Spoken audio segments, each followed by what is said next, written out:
think, it is noticeable, I think, to me, like it is such an interesting time. Having done comedy in the very late 80s, really the early 90s, having done stand-up and seeing what it was like then, and then coming back to it I sort of basically came back to the stand-up circuit about 2004, and the difference already by then was just huge. I think in a way, 90s stand-up is almost the dullest period of stand-up.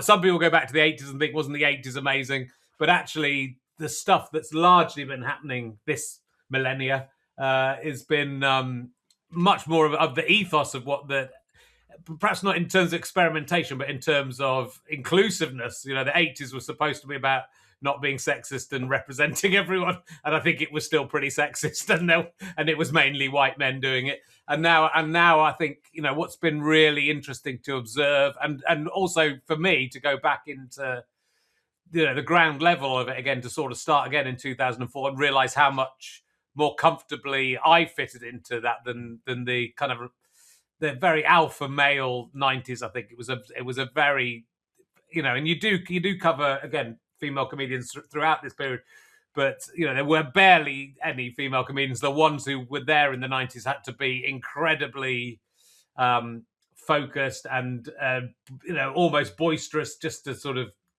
get on with stuff, and were incredible. I have to say there were some absolutely incredible women doing comedy in the 90s, but it was such a white male dominated alpha male thing, and then to see how much it changed even by 2004, but certainly by now. And I think you really do a fantastic job of representing that without it being look how cool we are, because it's just true, because it is it's true, and it's comedy should be about lots of different voices. And I suppose the only thing that we got more of in the past, I think, was that it felt like people had come to it from loads of different jobs, first of all, whereas now it doesn't feel, like I remember being in Adelaide with a group of UK comedians in 97 or something like that, and there was guys who'd worked on the docks, and there was a bank manager and all sorts of ex-bank manager. And I think now it's a career that mainly, I guess, people start fresh, start as in their 20s, and then it takes them 10, 15 years to get anywhere, in more so anyway. I think that's absolutely true, and I think it was interesting. I've just been rereading recently William Cook's book about the Comedy Store, which he wrote, I think, around the kind of turn of the century. Yeah. And that's really, really interesting. And just even some of the people that are mentioned anecdotally in there, as you say, guys that kind of came up, and as you say, it was often primarily guys, but who kind of came up during that time. And it does reference exactly that, some of the jobs that they've done and how they've kind of come to comedy. And I think the fact that you have, one of the people who's interviewed there quite a lot, you mentioning sort of brilliant kind of female comics, is Jo Brand, who of course famously worked as a mental health nurse and had those kind of very vivid experiences and that kind of background to draw on. And I think you're right. I think it's in the same way that we sort of sometimes quite rightly complain that maybe the politicians who aren't the best are the ones who've only ever been in politics. I think that there is definitely something now, because comedy is such a career, and because you can now look at the people at the very top and go, oh, well, if I do really, really, really well, I can, sell out the O2 for more nights than Bon Jovi, or take that, or whoever it may be. I think they had kind of held the record before Michael McIntyre, which has since been beaten by Peter Kay. And because the top, and it is obviously the top kind of 0.1%, but is so huge, and there is such an opportunity for kind of fame and money on a level with any kind of sports star or film star, really, within the context of your own country.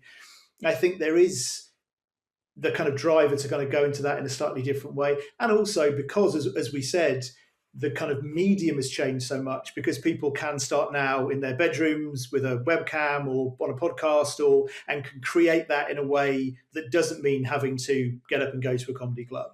I think people are able to start again that kind of migration between some people who've started online and then moved into the live sphere, plus of course lots of people who've started in live and then made their way into either kind of podcasting or building big followings on social media.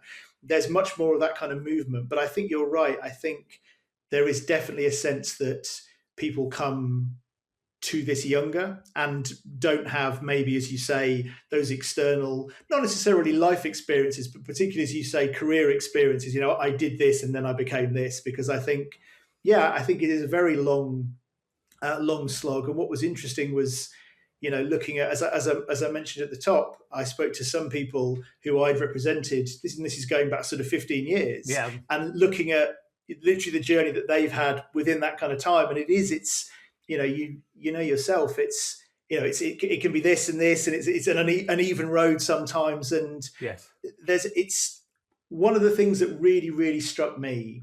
And as I say, having been someone who had certainly been a part of it to a degree and kind of dabbled in it, but had never done it as particularly this kind of long-term professional career, is the difficulty of it. And there's one of the brilliant quotes, of which there are very many, but one of the ones from John Kearns that really struck me is, he said, "There's a reason not many people do this job. It's fucking hard." And it was like, and it was just that, I just so sort of succinctly, I thought, summed up, it's a tough life.